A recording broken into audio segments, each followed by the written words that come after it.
I'm Shelley Phillips. I'm a certified Atlas trainer, and we're here to talk about our updated medical scent detection course. So Debby Kay developed the Sweet Snoopers program. Debbie, when did you develop the program? Well, the Do you program know? was a long time in development. Sweet Supers came along about 15 years ago, Okay, give or take. And okay, yeah, it was a registered trademark about 8 years ago, I think. okay. And then you partnered with us probably 7 years years ago, I ago. think. Right, Yeah, right. something like that. And when we first launched our medical detection course, it was really solely just the Sweet Snoopers program with the main focus on diabetes alert. And for the updated version, we didn't really change like anything in the how to teach or training methods part of the course. We have added more videos, hopefully clarification on some frequently asked questions and troubleshooting ideas. But Debbie, I'll let you talk more about the program in just a minute. So a couple of things we did revise in the updated course. There's now a section on transitioning from scent samples to live alerts. There's a lot of detailed and important information in this section, especially to help your dog through that process. We talk about training an alert using scent samples versus shaping the alert, as well as the optimal time for introducing the alert and why you should follow that protocol. We also go into depth about qualities, criteria to look for in a scent detection dog candidate. And hint, hint, it's not just the nose. We have also revised the section in the course on collection of scent samples, how to collect the sample, how to store the sample, recommended times to get the samples, what samples are recommended for specific medical conditions, whether it's breath, saliva, sweat, a combination, or what people refer to as a cocktail. We've added information and material on current research, including links to clinical trials and key findings. However, it's important to understand that while our knowledge of biochemical markers and the volatile organic compounds, or the VOCs, have advanced significantly over the past decade, much of the data still relies on educated guesses rather than definitive scientific evidence. So, for example, with medical conditions like POTS or migraines, the precise biomarkers are either unknown or difficult to measure in real time. So it makes it challenging to identify the ideal scent sample for training. In contrast, diabetes has a clear biochemical marker, glucose levels, right, that allows for straightforward accuracy testing. The dog alerts, we can check our glucose monitor, and yes, our blood sugar, is low. Click and treat, we're good to go. So that's just something that we call out in the course so that whether you are training your own dog or working with clients, we want people to make educated decisions. Is training a medical scent detection dog the right way to go? We're not saying you can't train a dog to alert to a specific medical condition, but it's important to set expectations, right? It's a complicated process that can take a year or longer, depending on your level of refinement. And the best part right now, if you sign up before October 31st, you get $100 discount off the course. So instead of $395, it's $295. If you're interested in what the online learning platform looks like, how the course is laid out, I'll put a link in the comments to another Facebook Live that we did that shows all of that. And I don't want to get into it now because I know a lot of you are probably waiting to talk to Debbie and hear what Debbie says. So before I introduce Debbie, Jen, do you want to add anything to what I said? Hi, I'm Jennifer Culler. I'm one of the founders and president of Atlas Assistance Dogs. I am seeing people say hi from the chat from different parts of the country, which is great. I wanted to let you know, please put your questions into the chat. We'll pause periodically or I'll interrupt our speakers as we go if there's relevant points to put in, and otherwise we will leave time at the end to answer questions. This will be recorded and it will be available. But otherwise, no, just excited to talk to you about our, Shelley put, we've added a lot in and really fully ramped through the course, including taking into account input we've gotten from our students. And really appreciate it. Debbie brought in and recognized, hey, science has changed. things have updated. Let's get this puppy updated. So it's a brand new, fully end-to-end revised course that we're really excited to share. So with that, I'll leave that back to Shelley and Debbie. And feel free to put questions into Facebook. So I'm sure a lot of you that are here because of Debbie. For those of you who don't know Debby Kay, she's definitely a pioneer in the canine professional world, especially for scent detection. Her Chilbrook Labradors have gone on to be service dogs, police dogs, security, search and rescue worldwide. She's an internationally recognized author of several books. In fact, I have one right here, the Super Sniffer Scent Games. She's a lecturer and a judge, and we're really excited to have her here today. So Debbie, take it away. Well, thank you very much for that kind introduction. I'm very excited about this new course because this is probably the most comprehensive online training course that I have ever seen anywhere. It answers all the details, as you pointed out, in a way that I think anybody could understand, and that's really important, the details. That's what makes or break a really good dog and a really good team.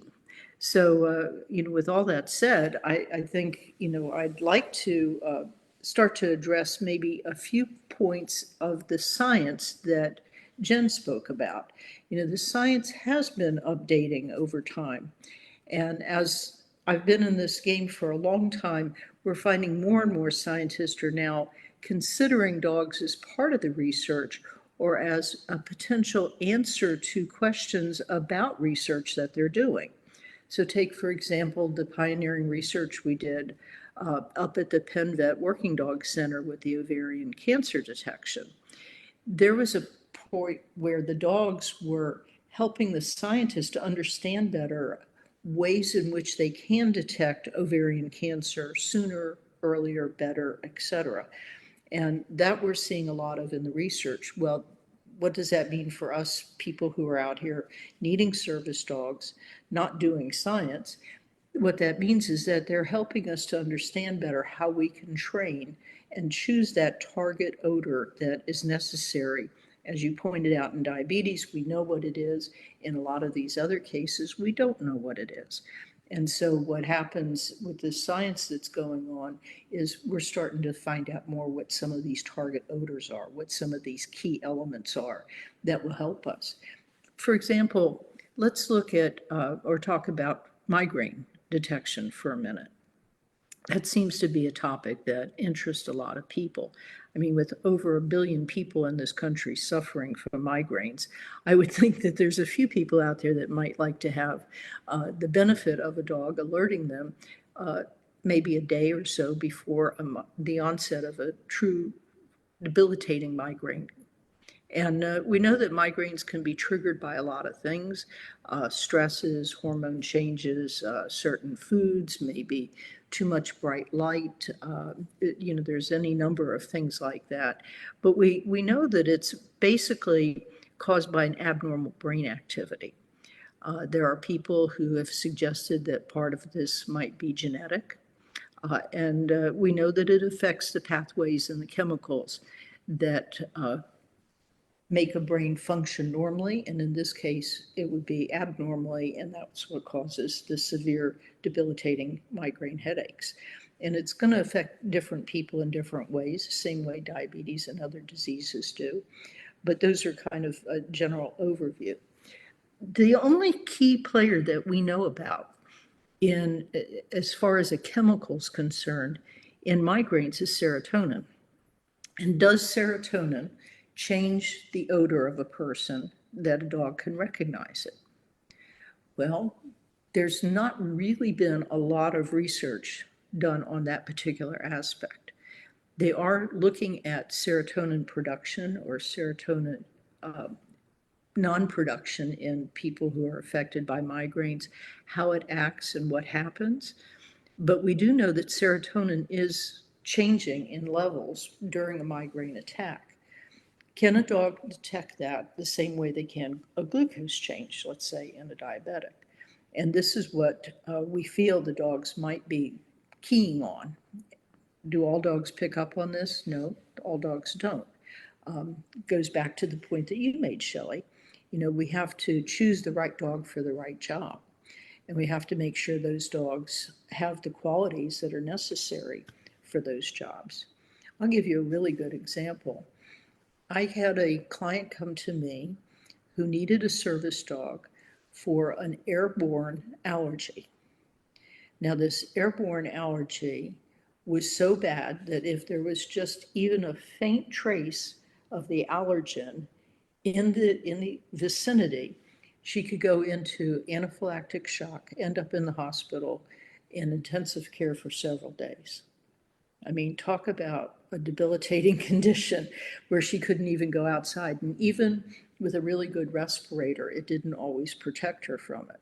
So she really needed to know if the air that she was getting, airspace she was walking into, was going to be clear of this airborne allergen. So she said, can you train a dog to the allergen? And I said, yes. I said, I can certainly do that. Because way back, long before anybody ever had a fancy name for it or did this, I was working with the Israeli police department. And they wanted to know, could a dog detect a person with strapped with a bomb, bombs all around, explosives all around their body?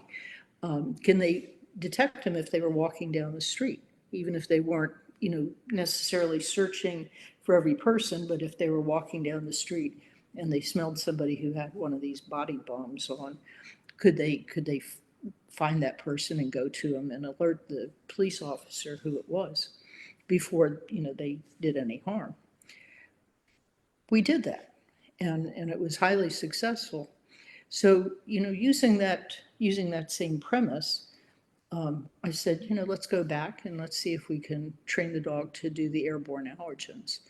And as long as you can identify and separate out that allergen or the target odor, whatever it is, maybe serotonin in the migraines, we're not exactly sure about that, you can train the dog to find it. And in this case, we were very successful, and the dog has saved the girl's life a couple of times. So I don't know if you wanted to add anything to that or not. I don't want to just keep on talking, but I can. No, and I think that's the question of allergen detection. And that's actually a full course we're working on completely updating as well, as you know. So we're working on that too. Sure. Well, That's gluten detection, is another one. Yeah, and that's Right. such a huge, complicated area, and we're not going to be focusing too much on this. Other than, again, there's sort of those questions I think that people ask with some of these of when is it appropriate to ask a dog to do Right. this job? Right. When does it cause more stress if you're worrying about false alerts? Does it narrow your world too much? How hard is, so I think that's something to think about with any of these medical alerts, and definitely as we get into allergen. I think that's an interesting question too, of we are relying on a living being who's imperfect. Though we can make them as reliable as possible. And a lot of what this course is about is how to really do that well. But what is your view on when should we be using dogs for things like medical detection and alert, and when maybe we should be using other ways to kind of measure what's going on in our bodies? I think a lot of this is going to depend on the state of health and the support system that a person has. All right, if you if you have a medical condition that is rather severe and you live alone, can a dog help you? Well, yes, but are you also so debilitated from your condition that you're not able to properly take care of that dog and to do the maintenance on that dog that's necessary to keep the dog healthy, happy, and continuing to work? Because there is a certain amount of maintenance. I mean, you just can't get out there and drive your car forever without putting gas in it or changing the oil. And it's kind of the same thing with the dog. There is a certain amount of maintenance. So I think, you have to look at not only your condition separately and how severely you're affected by that condition, or how well that condition could be managed by drugs or other kinds of therapies or treatments. For example, they have many kinds of devices now that could detect different things that were not necessarily around 10 years ago, that say now maybe a dog isn't necessary in all those circumstances. You know, I just, there's a lot of questions about that that need to be answered. And those are some of the things that I try to discuss with people. And I try to point out to them, you know, when I'm both writing and speaking, when is it appropriate to have a dog? When isn't it appropriate to have a dog? And how much should you rely on a dog? You know, and again, that support system, I think, for a person who has any kind of medical condition is really important as well. And it's necessary to have those people on board, you know, initially too.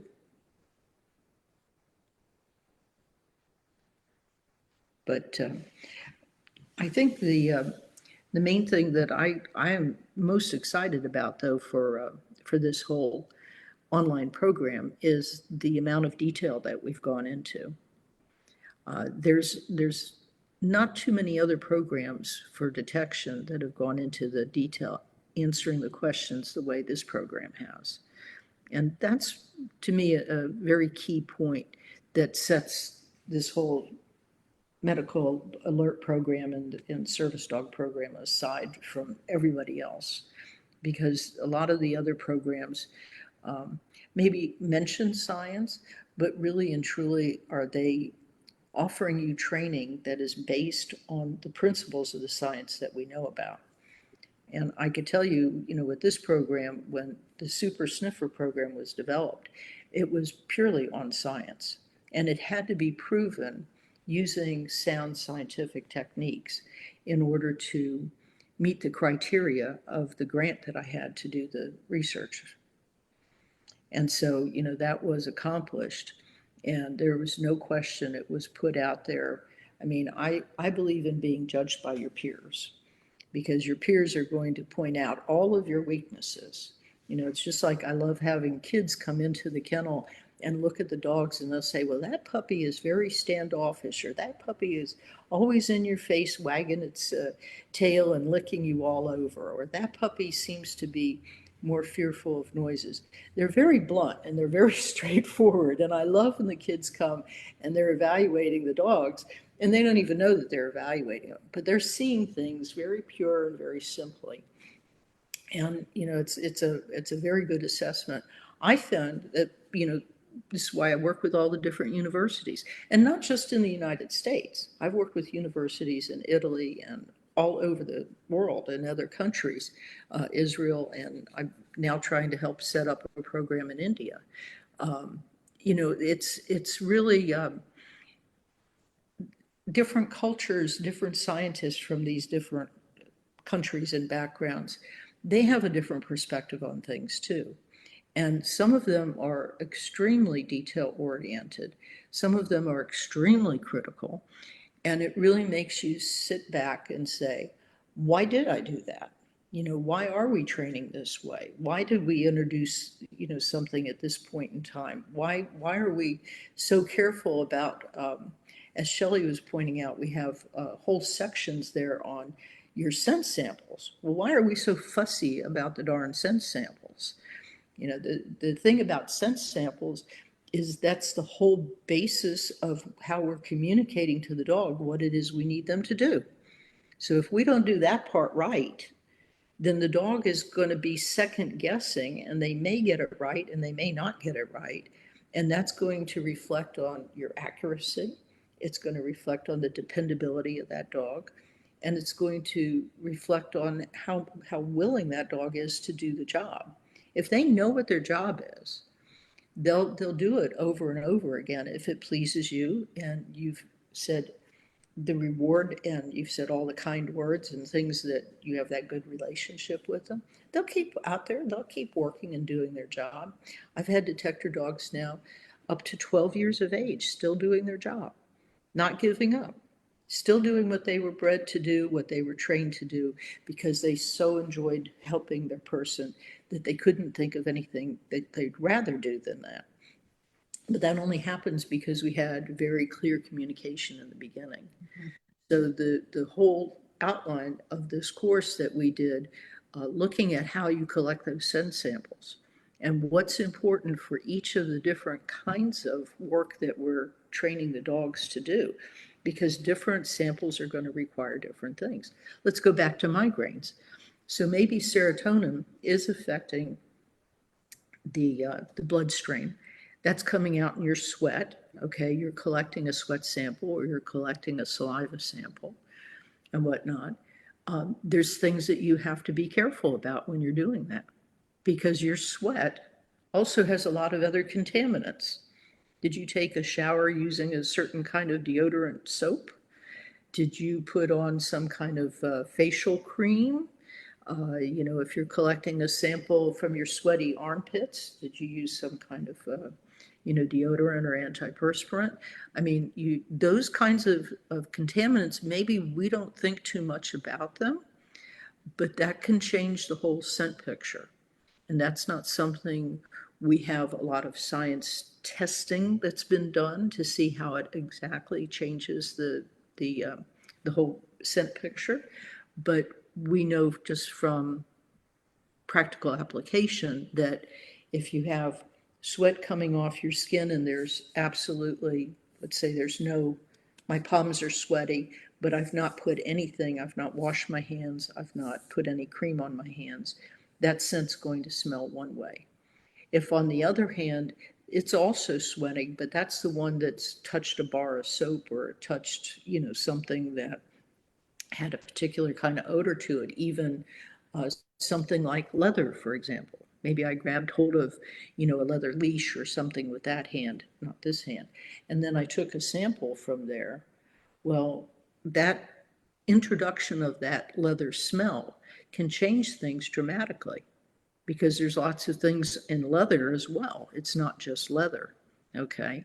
So anytime you're looking at that, collecting a sample, you have to think about how pure that sample is.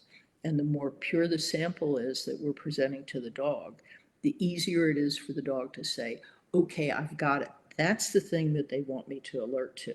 Now, if I happen to smell that with other things, that's okay, but I know that's the key thing that I'm alerting to, not alerting to the mixture or the combination of things. I'm alerting to that single thing, whether it's in a mixture or not, it's the single thing.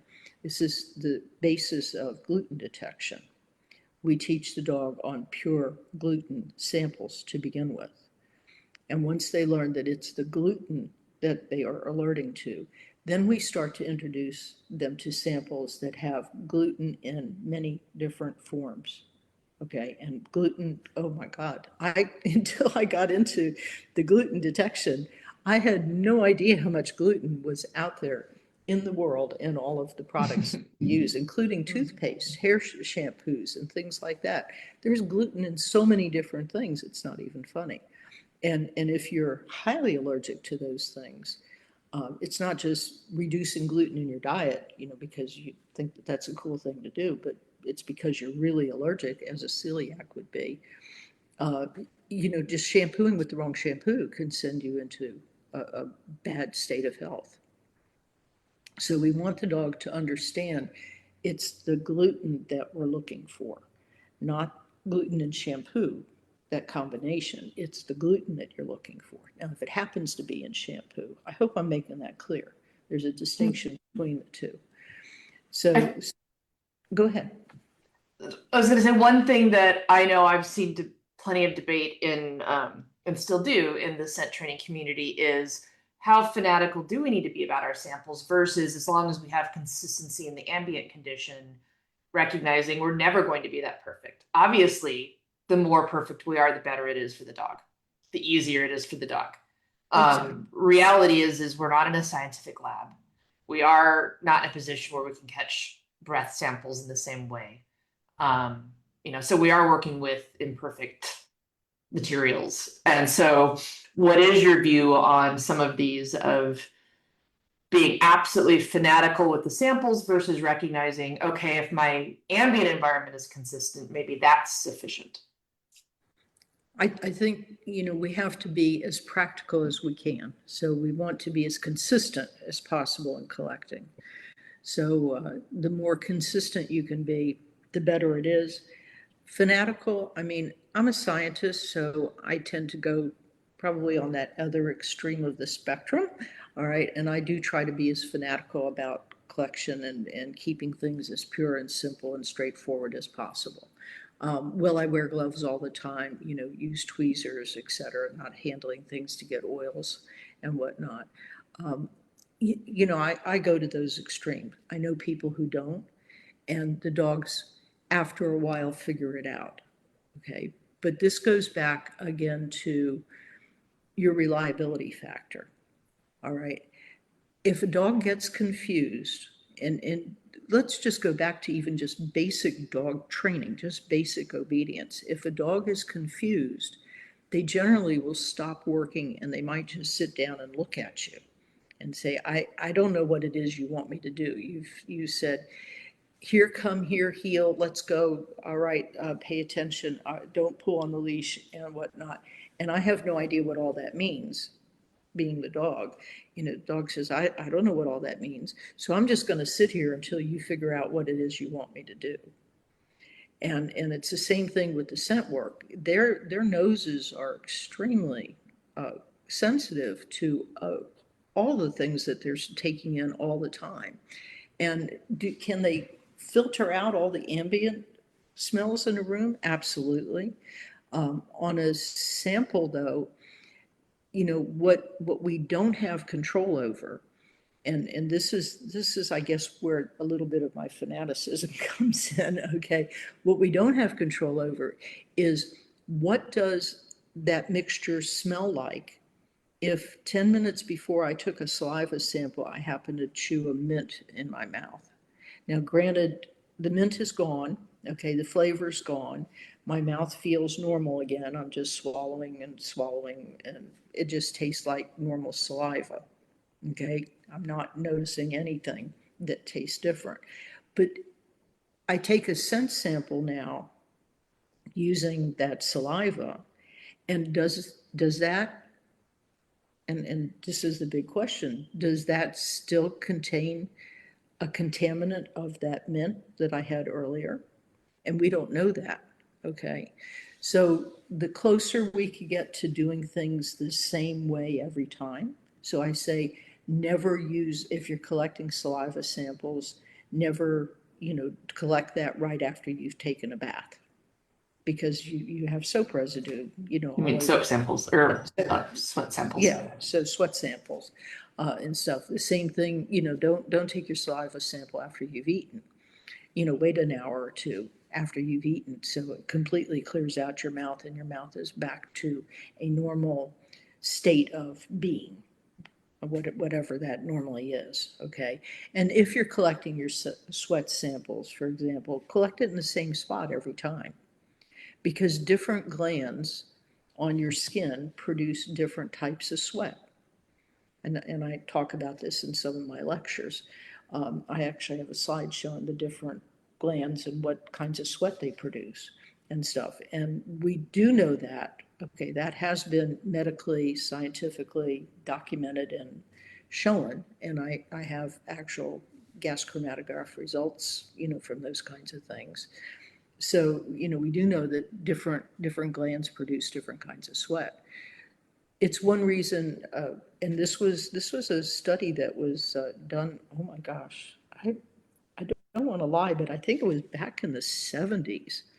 I worked with a Dr. Brisbane, and Ira and I trained dogs together. He had a bloodhound and he had a Labrador, and I had bloodhounds and Labradors. And anyway, we were training dogs together, and we did, we were doing advanced obedience work.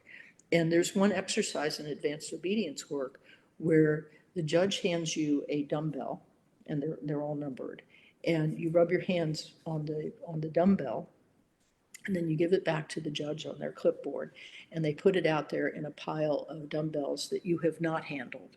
And the exercise is you send the dog and they pick up the dumbbell that has your scent on it, and they bring it back to you. Okay. And that's how the exercise goes. Well, it says clearly in the rules that you rub this dumbbell with your hands. Okay. So Ira had the brilliant idea. He said, let's just see if it makes a difference if we put it in our crotch of our arm here, okay? So we all know that we sweat right there where our arm joint is. And so he took the scent dumbbell and he scented it by holding it right there in his arm rather than doing it with his hands. And they put that dumbbell out. And all these dogs who performed 100% accurately when the dumbbell was scented with the hands could not find the dumbbell scented with the scent of the elbow, because this is a different gland and it produces a different kind of sweat. And so the scent is different there. And they said, that's not what we were trained to find.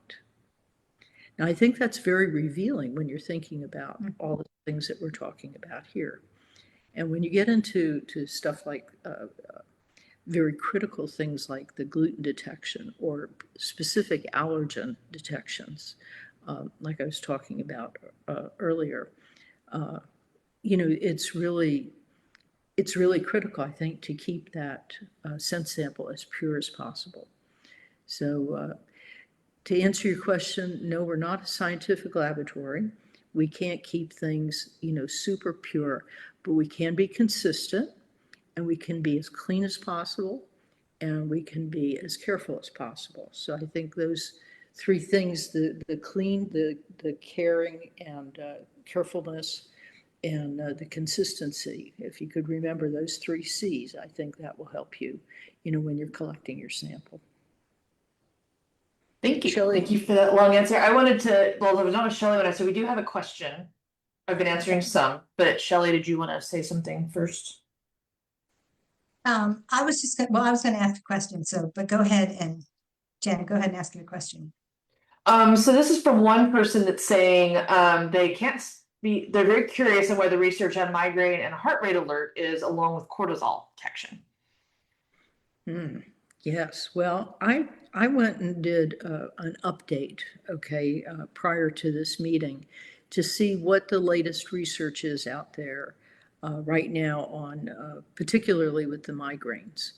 And there is really no solid research being done that relates to our dog detection work, unfortunately. There's an awful lot of anecdotal information that's being collected by various schools and different people that are running these schools, particularly over in Europe. They tend to be a little more diligent about collecting information like that. And so, there's the anecdotal stuff, but there's nothing scientifically that's been set up to test any of that. And that's an unfortunate thing. I would really like to see some more science on that. Cortisol detection, cortisol is, a specific element. Can dogs be trained to alert on cortisol? Yes, they can. But I think what we're seeing with the anecdotal stories that are coming in on both the migraine and different medical conditions. It's not just the heart conditions where the cortisol levels change, excuse me. But what we're seeing is that the dogs are doing and using several different options in addition to scent work. Okay, and this is where I would really like to see some good studies come out of this.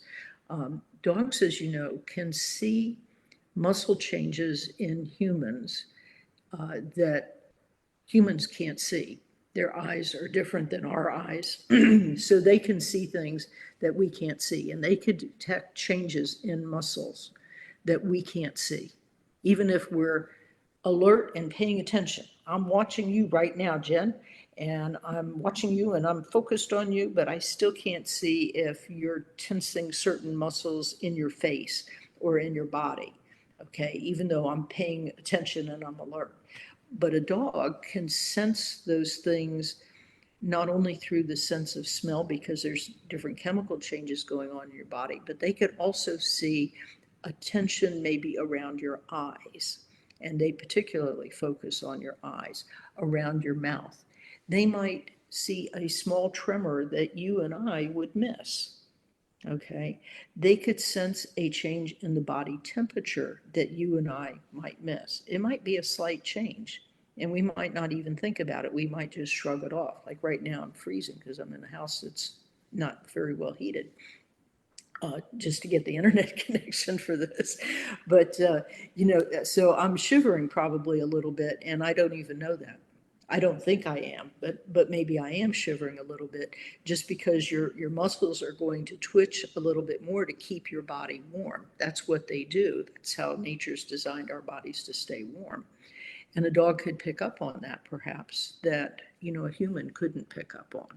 So are they looking at behavioral changes? Maybe a change in your voice. With migraines, your vision is going to change. So I know things are going on with your eyes because of that part of the brain, that's being affected. So are dogs seeing some of that too? And is that fine? Yeah, that's good. We could use the scent and the visual and the behavior. And if all of those three things work together to give us a good dog that's helping us to alert or react, to our medical condition, I say let's go for it. I mean, we're not going to say no. Oh, you could only do scent. There might be this combination of things, and be it a brilliant dog. And this is where I go for selectively bred dogs that to do this work. They're highly intuitive. They're bred to be watchers, okay? Just like a pointer is bred to freeze on a bird when he sees it, or a hound is bred to bay when he's following the trail of a rabbit or whatever his prey is and stuff. The alert dogs, are trained to watch and be sensitive to people's conditions.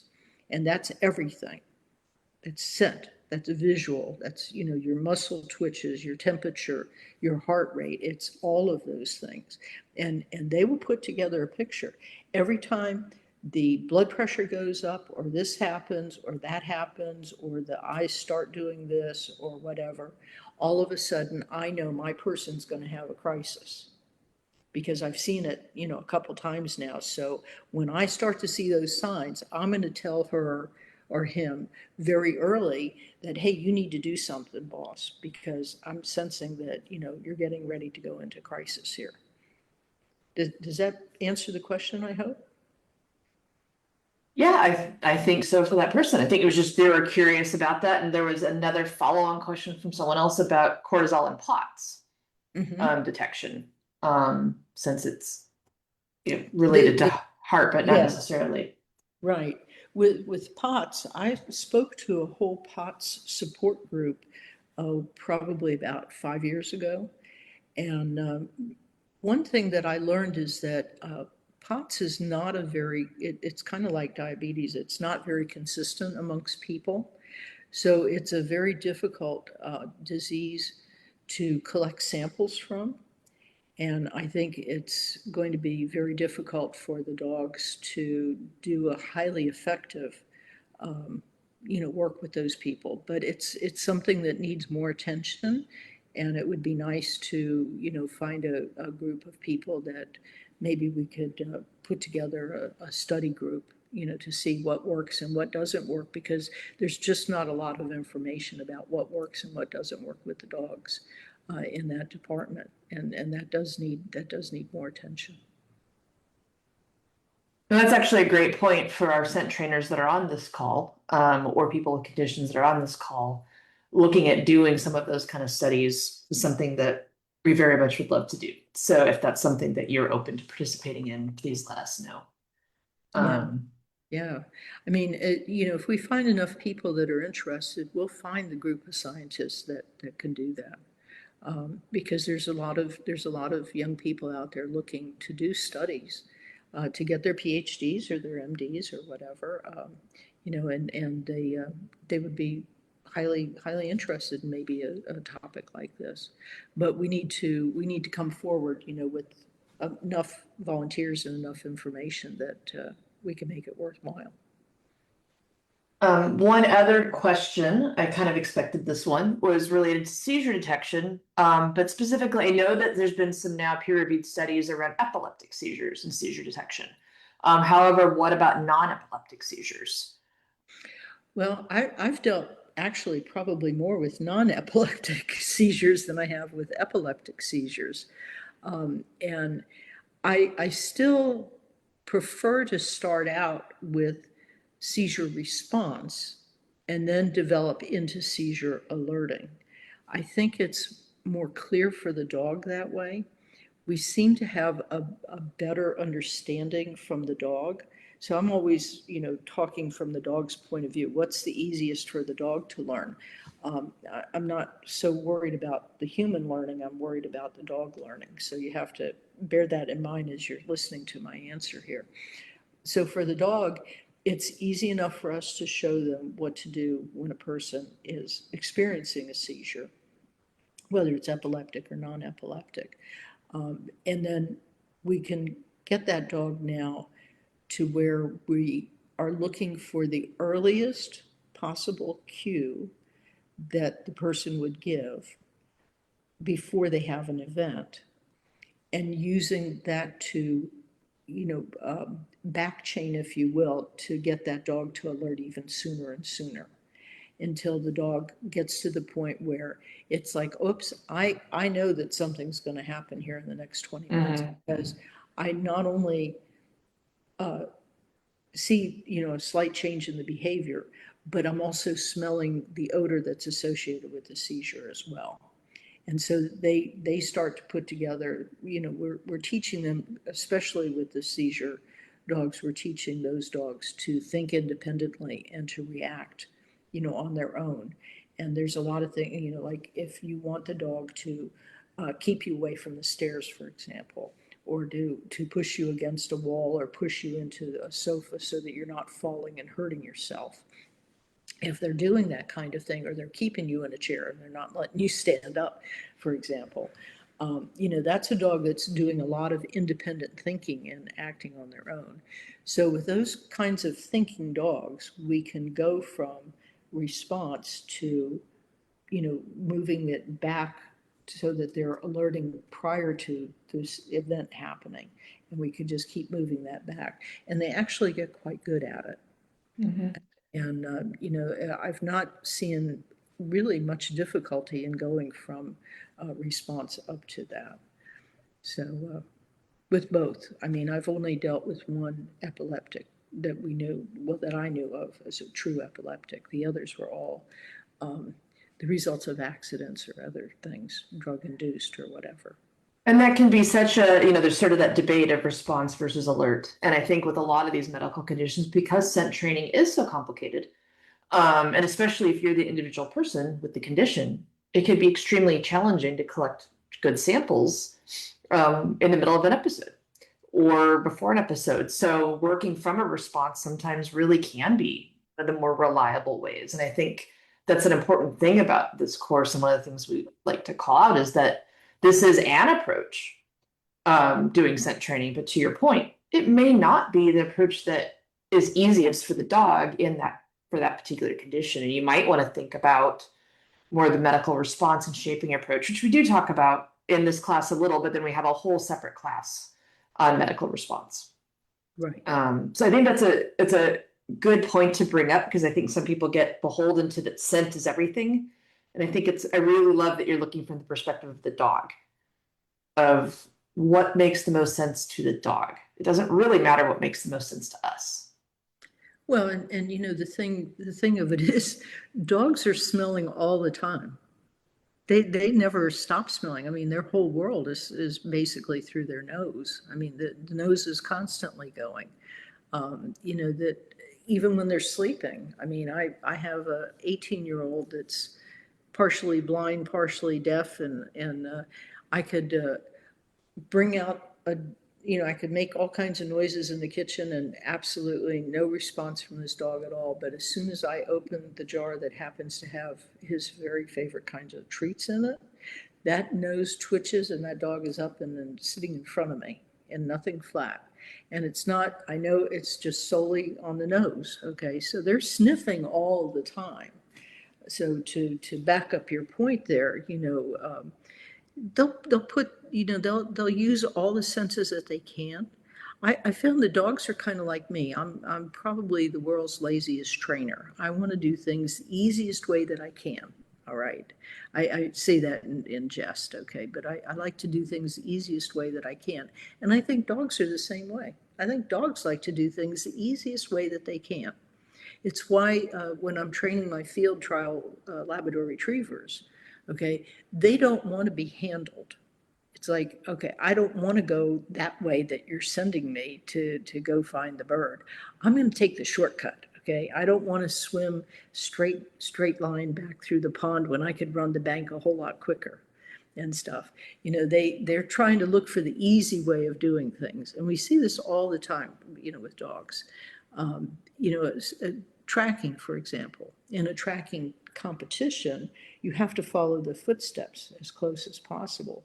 Well, a lot of times the dogs say, well, the article's over there, so I'm going to just take this shortcut straight over to the article. No, we have to follow the footsteps to get over to the article.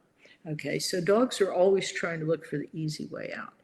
And, you know, the same thing in this kind of alert work and stuff. So let them figure out the easiest way to alert you. And it probably will include some kind of scent, although maybe not as much as you think it should. But I don't think any of the work that we do with our service dogs is purely one thing or another. Right. I don't think we can say that. Would you agree, Shelley? Oh, absolutely. Yeah. Yeah, I mean, just think about all the dogs that you've worked with, you know, and I don't think we can say that it's just one thing that they're using. You know, it's not. It's a And whole that variety. just makes them a great service dog, right? And great We companions, need, you yeah. know, and great companions. I know the dog I talked about earlier with the lady with the airborne allergens and stuff. When I first met her, she mentally, okay, physically and mentally was, for lack of a better term, she was a mess. Okay, she was unable to focus. Her skin was very pale. She just didn't look very healthy, and she had a really hard time comprehending things and following along as I'm trying to train her as a handler for the dog that I trained for and stuff. So fast forward now, she's had this dog almost 5 years, and I went over there to do a follow-up visit, and she's the picture of health. She hasn't had an episode where she's been in the hospital for over a year. And she's so confident now with the help of the dog that she's talking about having a baby. And that was not even something that was an option before, because, you know, there was no way she could have a baby unless she could stay free from having these episodes and stuff. So, you know, the dogs go above and beyond. I mean, they add that element into the lives, the companionship, the support that this dog has given her. It's allowed her to, you know, move on in her life.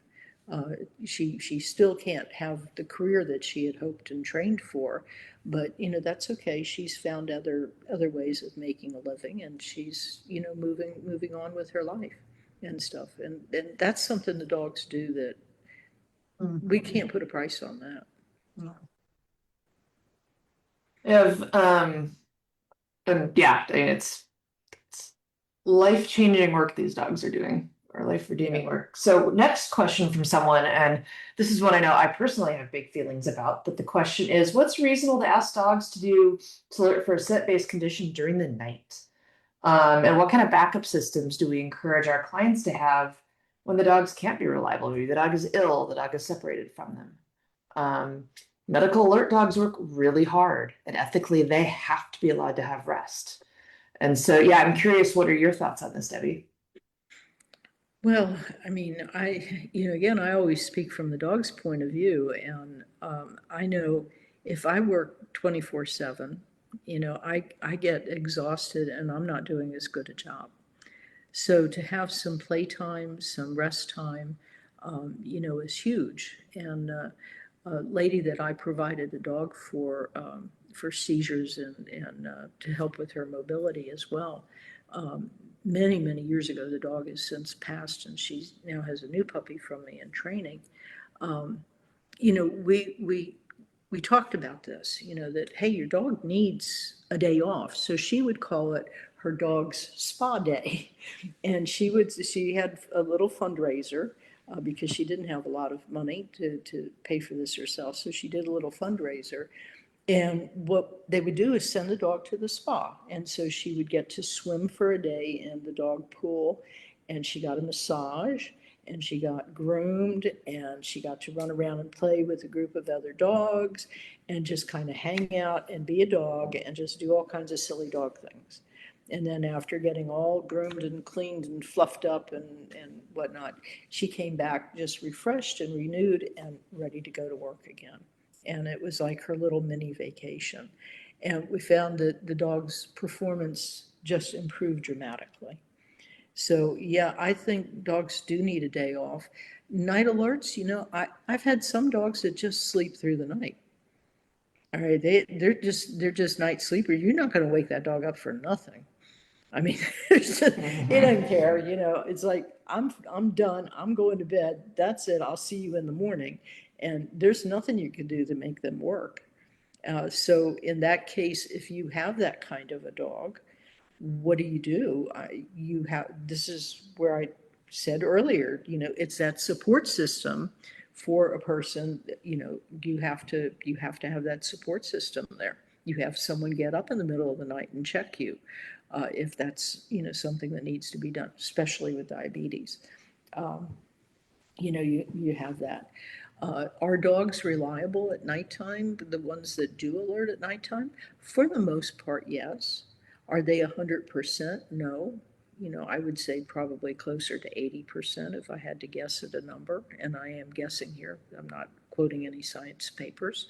Um, you know, so should you have some other kind of backup? Sure. And now, you know, for diabetics, I mean, Dexcoms are really, you know, really good to have. So that, you know, that helps an awful lot. For other kinds of medical conditions, I think the best thing is to do the dog along with human intervention. You know, there's not always monitoring devices for a lot of these medical conditions. It's a great answer and a good point that, yeah, it is not fair to expect the dog to be working 24 hours a day. And it's not safe for the person to count on No. the dog. No. I have one of those lumped dogs. He puts himself in bed when he decides he's ready for bed, and I can catch up. I feel like it. Right, right. Well, I know, you know, my husband recently passed, and for the last 5 years or so in particular, I mean, it's 14 years I was taking care of him, but for the last 5 years, very intensive care. And I didn't realize it at the time, but like I was such a light sleeper, getting up almost every 2 or 3 hours when I heard a noise, you know, from his room, trying to make sure that he was safe and everything was okay. That interruption to my sleep, where I was basically functioning all during the day, not getting full sleep at nighttime because I was getting up constantly, you know, checking on him, over the course of years had actually taken a toll on me. And you know, after he passed, I went in for my first physical after he was gone, and the doctor said, you know, boy, you're not in very good shape here, and we had to, you know, take some measures to help me, you know, get back my health again. So I know, you know, that constant stress that I was under, I could only imagine for the dog. And they're not quite as strong as we are because they're smaller than we are, and they're, you know, they're built a little differently, and they're not really bred, or well, they're not, Mother Nature didn't create them to do this kind of work. We sort of roped them into doing it for us. So I guess what I'm saying is, you know, I know the stress it put on me and how it affected my health. So I could only imagine it would be more so for a dog that's under constant pressure and stress to keep working, keep doing, and not having any fun, not having any play, not having any time to relax and just be a dog, whatever the breed is. I mean, you know, Chihuahuas need a different kind of play and relaxation, a toy poodle or Pomeranian that might be an alert dog versus a Labrador or a setter or a standard poodle, that's also an alert dog. They need different kinds of play and different kinds of relaxation. So that's really critical. We have to take good care of our canine buddies. Yeah. Thank you for sharing that. Yeah.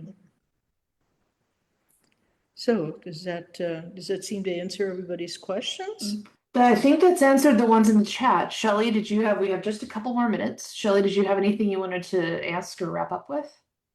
No, you actually answered one of the questions I had back a couple of conversations ago, just about, the different signs that the dog may be picking up on somebody with their medical condition that, that's not just like scent based. But I think for somebody maybe who's just starting out, kind of beyond, the basics of, introducing the tin, what would be like a really good piece of advice for them? I have talked to a lot of people who have just been diagnosed with some kind of a medical condition, and they're scared, as I would be too. And the first thing they want to do is go out and get everything they can in their arsenal to protect them, to make them better, to make them well. And I totally understand that. I mean, that's what we do as people, okay, we have a threat against us, in this case, a disease, and we're going to arm ourselves the best we can with everything that's available to us. And people often say, well, I could get a service dog. And that would be, a really good thing to have. The best advice I could give to these people starting out is live with your condition for at least a year to learn what that condition is in you, how it affects you, how you're dealing with it, how you're defining it. Your doctor and you are working out medications or whatever it takes to do whatever it needs to do to treat your condition before you even think about getting a service dog. And then when you go to get your service dog, I know there's a lot of dishonest people in the world. I mean, it's just the world, okay, the way it is. But there are good people out there. And if you ask the right questions and you don't necessarily go with the first person you talk to, find someone that you can trust and work with to help you find the right kind of dog to be a service dog for you. And that might be someone else already training that dog and you getting it as a trained adult dog, or you getting a puppy and raising a puppy. All right. But whatever the scenario is, make sure that you're getting a dog that's suited for your condition, suited for that type of work. The lady with the allergen condition the airborne allergen, that's in today's world, okay, a lot of people came along decades after I did the initial work, and they now call it vapor wake detection. Well, essentially you need a high energy dog that, takes and works constantly all the time and just has a very hard time slowing down and resting. Just a real go-getter kind of a dog. And she had to understand that that's the kind of dog that we needed to do that kind of work, because that dog has to be headstrong, has to be out there in front of her. Okay, when they're out walking, that dog's in front of her, constantly checking the air for anything. And as soon as the dog smells the allergen in the air, it comes back and bumps her and says, hey, don't go any further. And will actually, if she doesn't stop, we'll drag her in the other direction, away from it. Okay. That takes a special kind of a dog. That's not the same dog I would choose as a diabetic alert dog for a child, for example, or a seizure response dog for an elderly person. Okay, or any of these, or a gluten detection dog that's going to go into a lot of restaurants or places where people are eating and buying things. Mm-hmm. Not the same kind of a dog. Okay, it's right. A different kind of a dog. And this person was a young person and physically active, so it was a good pairing between the two. So she was a first-time dog owner. Okay, it's her very first dog, had never had a dog before, had never trained a dog before. So, this is a good example, of making sure that the match was right for the job and that she knew what she was getting into. And she got the dog as an adult dog. That's a great. That's really good advice. Yeah. Mhm. Because we see that a lot, especially, with Atlas, because we're helping people, owner trainers training their own dogs, and they may have gone just to a shelter or they have a dog and it's just, all of a sudden they want to train this dog for a specific task, and it's hard.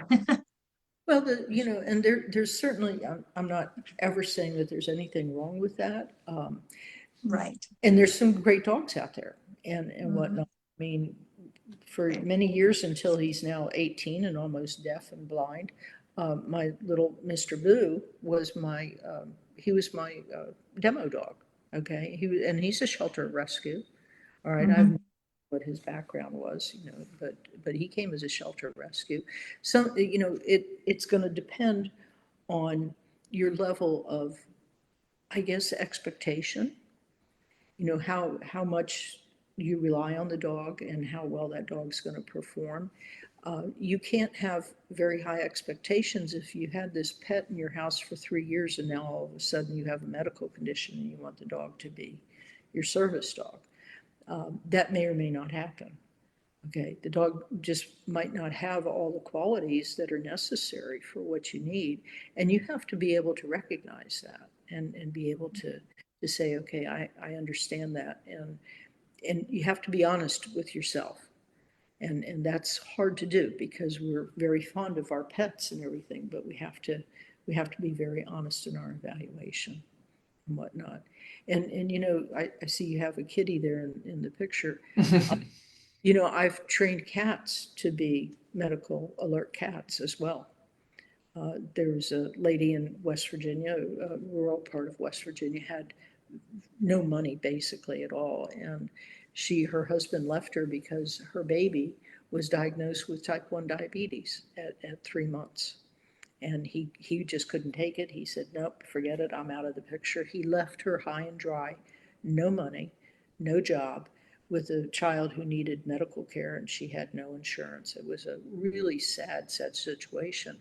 So she had gotten some help for some of the things, but she had a stray cat that hung around the house all the time, and she loved the cat, and the cat seemed very affectionate towards her. And guess what? She was terrified of missing a low on this child in the middle of the night. So we train the cat to ring bells, okay? And they'll do that. And we train the cat to do that on cue when the glucose level dropped very low in the baby. And collected a couple of samples and trained the cat on that. And it would ring the bell, and it always got a tasty, tasty treat. And I provided her with, a supply of tasty treats. And anyway, and then worked it out with a local pet shop that they provided her with tasty treats for this kitty, so the kitty would keep on working. But she had the cat, and the cat ended up learning to do that, and the cat would alert her in the middle of the night when the baby's glucose went low. So cats That's can great. be trained, yeah. Right. Yeah. You know, That's a great yeah. story. Yeah, and it was just a stray cat, it Doing the wasn't job. a particularly bred cat for anything. So, yeah, but it all depends on your level of expectation, and new people coming into it think that, well, all I need is a dog trainer. All I need is training. Any dog will do. Yes, any dog can be trained to alert. How well they do it, how consistent they do it, how reliable they will do it, how they perform all the other tasks that a service dog must do when you're traveling with them and they're going places with you, et cetera, et cetera. All of that has to be taken into consideration. And it might not be, that there's very few dogs that meet all those requirements. So this is why I said before, working with a professional that has the experience not just with dogs, but with service dogs and training and knowing what's involved in training a service dog. That, excuse me, that's what's really key to your success here. And if you're going to put all this time and money into it, you might as well do it where you're successful. I want to respect time here. We have a couple more questions, but I don't know if we're going to get to them. Do you have a few more minutes, Debbie? I have a few more minutes, yeah. Kelly? Just a little past 7. Yeah, I'm good. Okay, let's try to make these short answers, and we can always follow up a little bit more. Now, one question, this is a really great question, is technology versus dog. An Apple Watch. If there's something that we can do with technology readily, I definitely am a big believer in let's use that technology and save the dog for the things that uniquely the dog can do. What is your view on that? Absolutely. I'm a huge, I just built a new house and it's a smart house. The house talks to me and does things on its own and it thinks on its own and it reacts and turns things on and off and so on and so forth. I'm a huge, huge believer in technology. And there are people that are building algorithms that monitor changes in certain elements in a person's circulation that predict when certain types of seizures are going to occur. They're starting to use this to help in the hospitals, with treatments and so forth. It's slowly going to be trickling down to the consumer. It's not quite, at the consumer level, where it is at the research level and at the hospital level. And is that all good? Absolutely, fantastic. But there's also a limitation to technology. And there's going to be times when, the technology is not going to be there. But I don't know about you, but my dog is always there with me and stuff. And my dog's never let me down. And, while I believe in technology, I can't snuggle with my Apple Watch at nighttime. Yeah. They definitely are not the same. They're definitely not the same, but I do think it's it's definitely another tool we should think about. And as we're looking at what should we be asking of our dogs and how much training should we be putting in our dogs, I do think if there are other alternatives that are equally effective, we should really consider them. Oh, absolutely. Why not? Like I said, it's that arsenal that we're acquiring to, help us live a better, more fulfilling life, and if that includes a dog and a smart watch and, if you're diabetic, a Dexcom and, so on and so forth. But like the guy with the Dexcom whose dog saved his life because he's at the ball game and he's more interested in the ball game and, with his buddies drinking beer and eating hot dogs and so forth. And his Dexcom filter got clogged. All right. So it wasn't delivering his insulin as it should have been. And things just weren't working the way it should have been working. And it's not reading the way it should have been working, but the dog was still there. And the dog said, "Hey, you got to pay attention. You're not, things aren't going right here, buddy," and stuff. And so, the dog pulled through when the Dexcom didn't. And other diabetics have told me that. Now I can't address other diseases because I don't know of monitors for a lot of these other diseases. Yeah. But like I said, I do know things are in the works and they're coming down the line.